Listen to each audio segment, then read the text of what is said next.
Hello everyone, welcome to a Second Thoughts overview of Crone Hellebron of the Dark Elves. I played through the initial turns, basically, and have some conclusions on how this faction plays out. Now, as always, in the end I'll give you the typical armies that I would try out to maximize variety and to try different compositions for a bit of fun. Without further ado, let's play with Crone Hellebron of the Dark Elves. Our short victory conditions requires to destroy the Cult of Pleasure, to maintain control of Marathi's Lair, the ancient city of Quintex, located here, so it's pretty far away actually, and to occupy loot razors like 30 different settlements. Now the reward for this is +3 recruit rank for all armies. It's great as always to ensure you get better units overall. Alas, it may take you quite some time to reach there unless you rush it, and well, it may be, you know, a bonus that you're not going to benefit for too long, you see, that's the idea. Now, the long victory. Achieve the short victory, occupy loot razors like 75 different settlements. This is all fine. Control the Shrine of Cain. This also has some bonuses for a mechanic, remind me later. I hope I remember myself later. If not, let me tell you in the comments below something important with the Shrine of Cain. Now, you do need to destroy the factions of Avalorn, Etain, Nagaryth, and Ivres. Let me jump here. So most of them are in Ulthuan, it will be fine. But then we have the Order of Lore Masters located down here, and the Knights of Caledor. You've seen this in previous Dark Elves videos, so all of them have these objectives. And it's lengthy. It's lengthy, and it goes into climate issues that I'll show you in a few moments.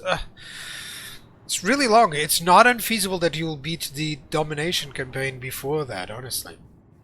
So you also need to maintain control the province of Etain, you know, but well, that goes into kind of destroying everything in Ulthuan. Achieving this, if you manage to, income from slaves +15%. It's decent, good to ensure a few more armies, let's say, into the late game, but who knows if you can even benefit from it adequately. It will certainly take a long time. Of course, there's the sea lanes that you may use, to get to those places and just defeat the factions without even holding any places there, any settlements there. But still, it's lengthy, it's difficult, you know. Now, the Crone Hellebron, she has the Cauldron of the Blood Queen. It gives her a specific right that improves death hags and witch elves, as well as bonuses overall when fighting versus high elves, which is decent as we've seen because of the victory conditions. Now we also have casualties captured post-battle +25%. This is really helpful with the new slave mechanic. Sometimes some factions have issues having enough slaves overall, but she manages to get a lot in the early game. Hero capacity +2 for death hags, slave cost -33% for sacrifice of Cain, which is good. Faction slave capacity +500, also leading with the casualties captured, and income from slaves 5%. So all around the slave playstyle, and it's actually a decent one. Decent buffs involving a specific playstyle with some units. I like her, honestly. Now, she didn't used to be as good. Honestly, I think she improved a little bit with the most recent vassal ideas and stuff. Yeah, I think she improved a little bit. Now, climates. This is a bit of a problem for her, because as you can see here, all green and yellow around here in the beginning, but then is all yellow and red around here. So anything in the old world, let's say, it's really tough. And you also have to expand there, you know, if you wish to take out the Knights of Caledor, it's in an uninhabitable climate, you know. So yeah, that's a bit of a problem. Let me show you the climates themselves. So these are just some generic ones, but basically this is what you have from the different types of climates. You'll have these types of issues, of course. So yeah, be wary of them. Be wary of them, especially the casualty replenishment rate, always an issue. Your starting province is a 4-settlement province, making it great to have as a military producer right off the gate. Your neighbors with another 4-settlement province as well, so that will be good. However, given how black arcs exist, it may prove inconsequential later on, but it's still nice to have. It's still nice. Now, typical expansion is perhaps to dominate the northern area, you know, going tucked in into the corner, just developing this area perhaps. You can also just rush into the these other Dark Elves and High Elves here and just go into Ulthuan. You can rush down south over to Morathi. It's up to you. But I would always try to avoid having too many issues on the north, like Valkyr from there. It's a different take on how the Dark Elves used to start in Warhammer 2. So yeah, having to deal with Valkyr is certainly something that will definitely happen, unless you can of course go against her diplomatically. You know, so it's entirely feasible as well that after you conquer Ulthuan, that you pursue other goals, other domination goals if you wish. You may go, you know, all over the north, control everything and just roam the empire, or just go into Lustria. It's up to you, of course. You may always ignore the objectives if you wish, but for the most part the typical procedure is basically to conquer Ulthuan and then to try and eliminate those other high elf factions as you've seen. Diplomatically, you're part of the evil tide. It is unclear whether you can ally with Valkyr and other warriors of chaos, such as the nearby Prince Charming over there, but basically Norska maybe, as long as they're not dominated by warriors of chaos. You can try for those. For the most part, all your allies will be other Dark Elves, that's for certain. Careful control of who are you disliking and who you're getting some pacts with. It may prove useful. You know, having this pact with Nagaround early on, it may put you in trouble against Valkyr if she declares war on him, etc. That sort of idea, that's what you should be looking for. So sometimes having no pact with these guys, for instance, may prove to be useful, or even with Nagaround. That's the sort of idea that I want to have. Enemies are everywhere, including your own Dark Elves, these greenskins initially, Norska, warriors of chaos. High Elves will of course be your focus later on for certain, but nothing changes nothing against you going against the Empire, against Bretonnia if you wish. It's up to you, or against Lizardmen in the late game. It's up to you really. Okay, now outposts, I would say probably the Norska, the typical Skaven for some of their entities, from single entities, monstrous infantry, that would be nice, some missile troops and artillery here, and from Slaanesh. I say this because when I was playing, of course I played a few turns, as I've stated, I managed to get good relations with Slaanesh very easily with all their factions. So the key point is whether or not they are alive enough for you to get to these units. Of course, I don't even know if you can get to those chosen, for instance, but if you do, well, just enjoy that. But yeah, these are the ones that I would try to get just to make it fun, you know. And you can always, in that sense, whenever I say an outpost, guys, you can always just, you know, have fun with giving someone a settlement for them to develop away. You know, like in the corner, like you conquer this corner and you just say, I'm going to give it to Slaanesh or Khorne, and then make a good alliance with that faction. And that's it. That faction will remain there. You'll dominate all the area. That faction will never leave, and it will give you just an outpost. So those sort of ideas, always consider them. They're really fun.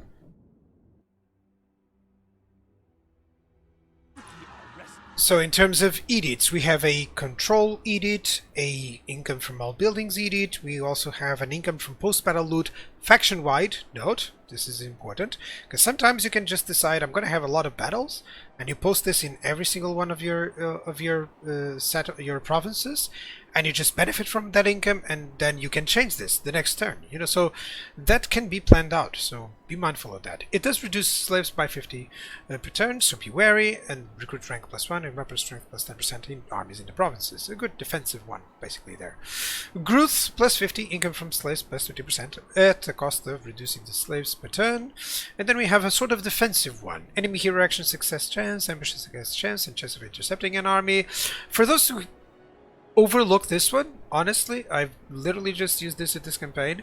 You know, an orc, a greenskin army that I was invading here, they would use in the underway. I just popped this one into the province, and suddenly, bam, interception. So yeah, we never know. We never know when these are going to be useful. So because I'm doing these guides as well, I remembered this and I just used it, and yeah, it works really well. So, in terms of army stances, we have slightly different ones. Well, of course, for the Dark Elves, these are different. The Winds of Magic, or the channeling one, is also the one that enables replenishment in foreign territory, but it doesn't cancel out any attrition. Be mindful of this. Now, this one is the one that gives immune to attrition, raiding. So you cannot have, you cannot be replenishing and being immune to attrition at the same time. That's a tricky part with the Dark Elves. You do gain slaves based on the strength of the army, and also you can be ambushing by 25% movement costs. I didn't mention that raiding only costs 25%, by the way, and of course you do have this typical stance march. So overall, it's a good one. It's a good different playstyle in terms of the edicts and in terms of the army stances, so be familiar with those to ensure that you're always using them optimally, at least, or with a reason, at least,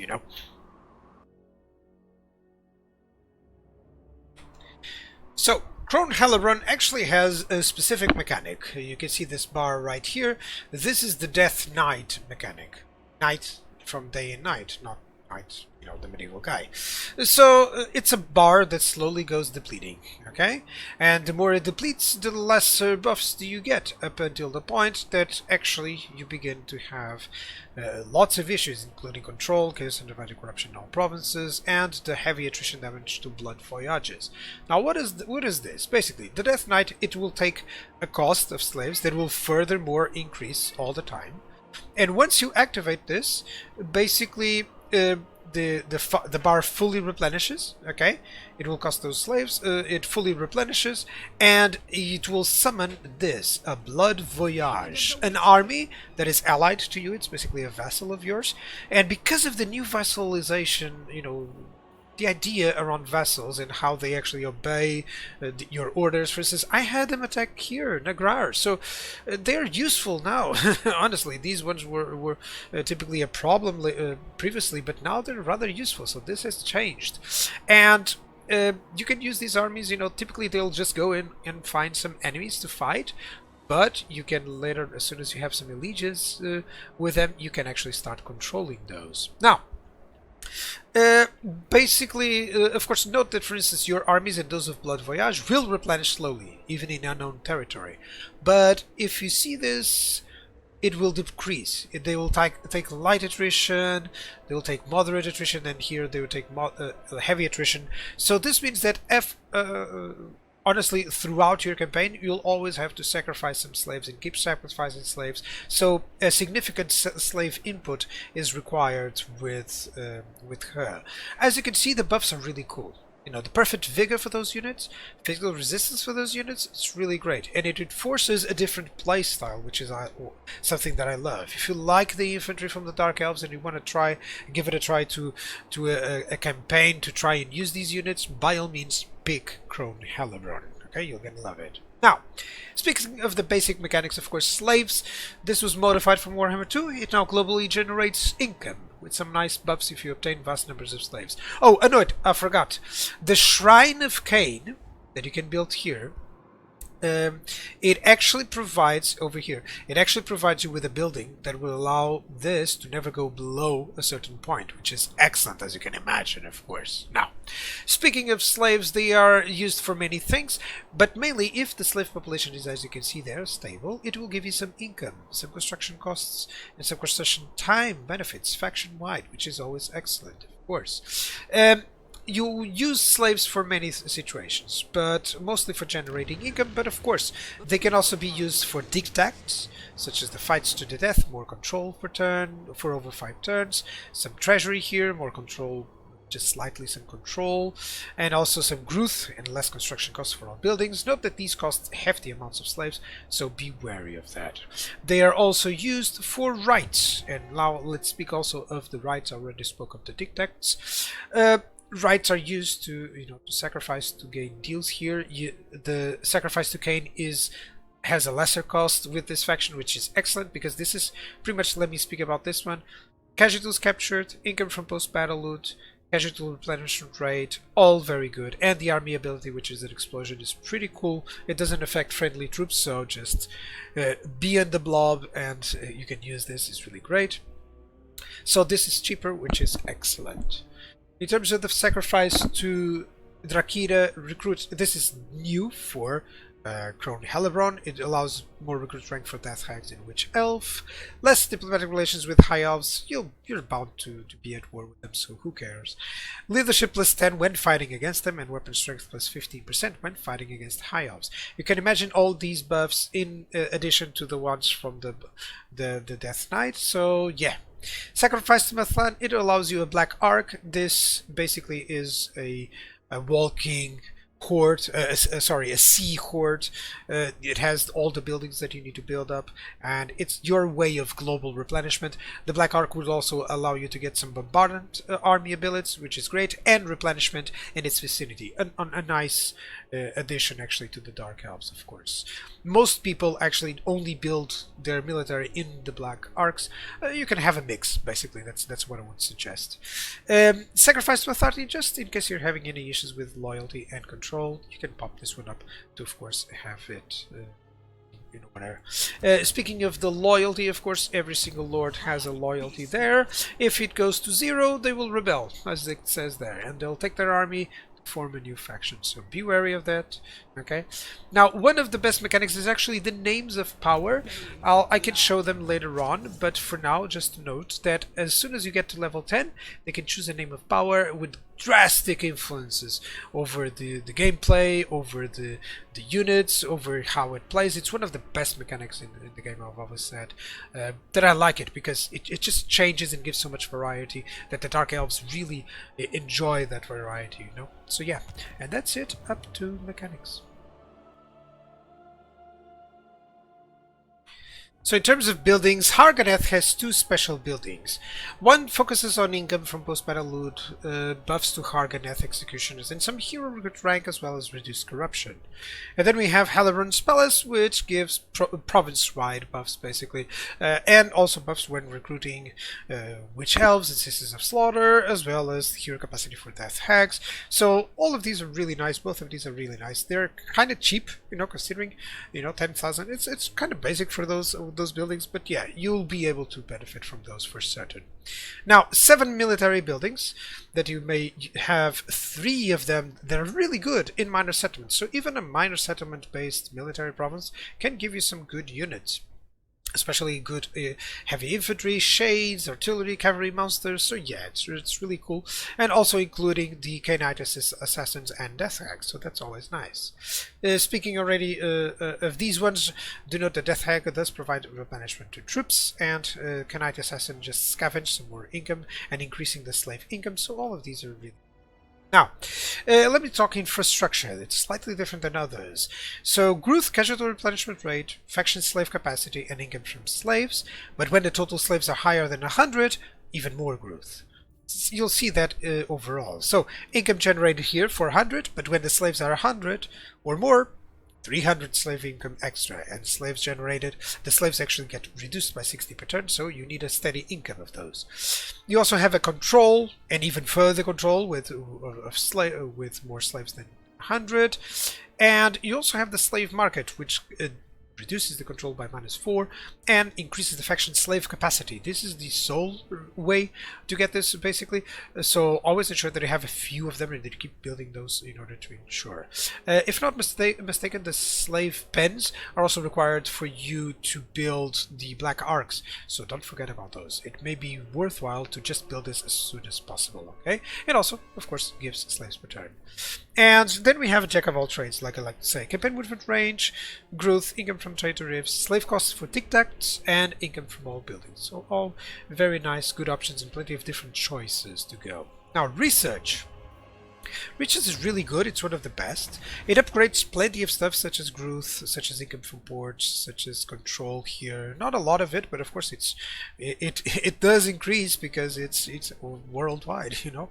Then we have some other upkeep for certain units, some buffs for certain units, and it will increase. Of course, you need to unlock you do require some specific technologies in order to go for this upgrade and for this upgrade, and then you need some gold, but that's up to it. And of course you'll get benefit from a lot of buffs to your units, not as much, let's say, as the High Elves, but certainly on par with other factions. So it's really cool. in the end, the units that you're fielding will feel completely different than the ones that you started with. So overall, really cool.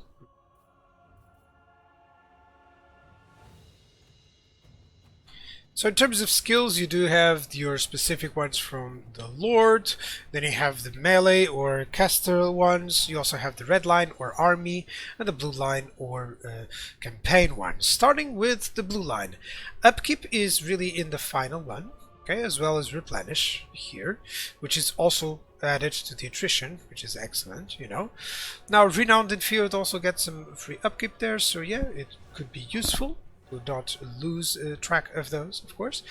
But nothing. It may be more difficult, at least for Crone Hellebron. She doesn't have to invest too much in the other ones, so you can definitely benefit from those for certain. Because with 50 skill points, you'll be able to get most of what you want here.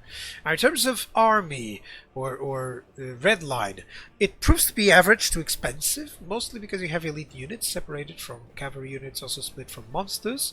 You know, for instance, cavalry units here, monsters here, so you know some of the emanation ones here, some of the other emanation or missile ones here. So yeah, that's the biggest issue when you want to have some variety in armies. Okay, now a note for the Beastmaster Lords is that they actually have a lot of buffs to the monsters, which makes them great to have. I'll go through the army compositions that I would love to try, which makes it great to have some armies focused on those creatures. Now, in terms of schools of magic, actually, they are really cool. So let me show you some of the... Let me show you with the Lords, with the Supreme Sorcerers here. Have Lord of Death, Lord of Beasts, Lord of Dark, Shadows, Fire. It's all damage dealing. That's their focus. It works well with the general concept of the faction, which is always something that I bring up with the Dark Elves. Damage is the key word for this faction. They dish out tremendous amounts of damage. It's like a glass cannon. The whole faction works like a glass cannon, if you know the expression. You know, something that deals a lot of damage, but maybe the sufferings for some health issues, for some, you know, weakness issues in that regard. Now, finally, we do have the names of power. Let me talk about those. So, as you can see, here are all the names of power. You can see that they have some different ideas, and of course you'll benefit greatly from just, you know, having one of these that actually fits into your army. For instance, this one for the Sisters of Slaughter and Witch Elves with more recruit rate, rank, upkeep, and ward save. Can you imagine you're already buffed up with Sisters of Slaughter Witch Elves with this one? You can imagine how great that would be. Or you can have, I believe there's one with Harganeth Executioners. Yeah, there we go, which give them ward save, upkeep, reduction, time to recruit, untainted. So yeah, it's just you always have to pay attention where you find those, of course. For instance, the martial one is more for the own unit, the own lord or hero that would get it, you know. But these ones will affect either the campaign or will affect either the army. I like to go with the ones with the army, but it's up to you. You can choose different ones. You can choose to have really a different playstyle with the Dark Elves just because of the names of power, which is why I love those. So here are the red line skills for the faction. Note, of course, for instance, that most of the units that are buffed by this faction are all in the Slaughter Lord here, and then they're divided here with the Harganeth Executioners and the Sisters and the Witch Elves over here. They're also merged with the monsters, so of course you can guess how the combinations will go sometimes, you know.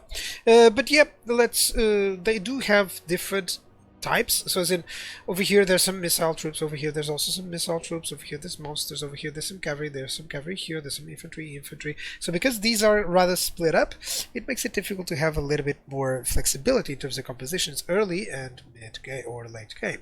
But still, with Crone Hellebron, you can see basically just a front line with some infantry. Note that the Witch Elves here are mostly to cause rampage, you know.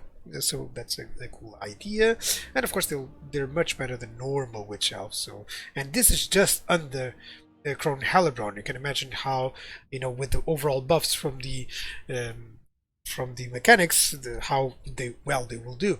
Of course, I just gave them some missiles and some monsters to assist, and notice the cost in terms of redline skills, not too shabby, not too good, not too average. Well, it's average, but it's still good considering Crone Hellebron that she doesn't need too many skills in other areas. So yeah, you can see the idea.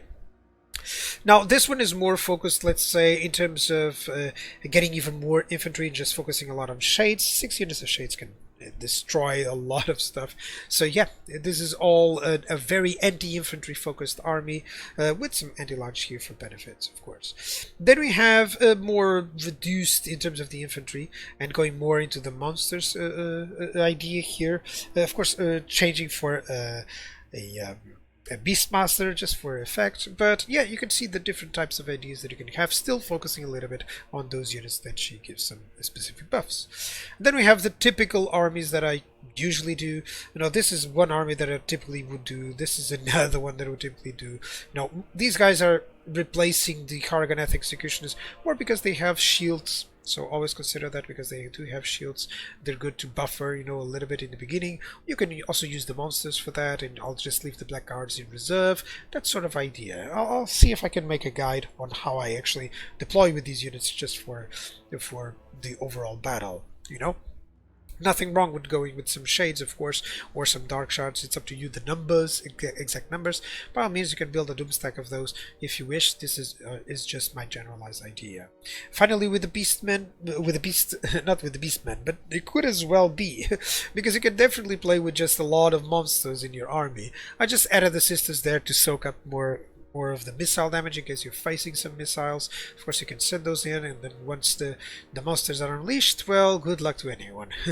This is just the similar approach. This is most likely an ambush type style army. You can imagine how much damage these units can actually dish out in a battle if they manage to get the ambush. So yeah, that's the sort of idea.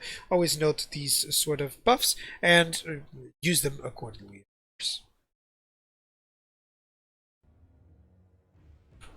So overall, a great change from the overall playstyle, one focusing even further on heavy infantry. Slaves are much easier to acquire, and the only thing that I'm frowning upon is that the victory conditions, the long victory conditions, are still the same for the most part. If different victory conditions will so much help this faction in becoming a true different campaign that you could recommend just for a different playstyle, It's one of those overlooked characters, honestly. I started playing and did not want it to end. I kept going. So try her out and go for those massive infantry armies if you wish for some different playstyle.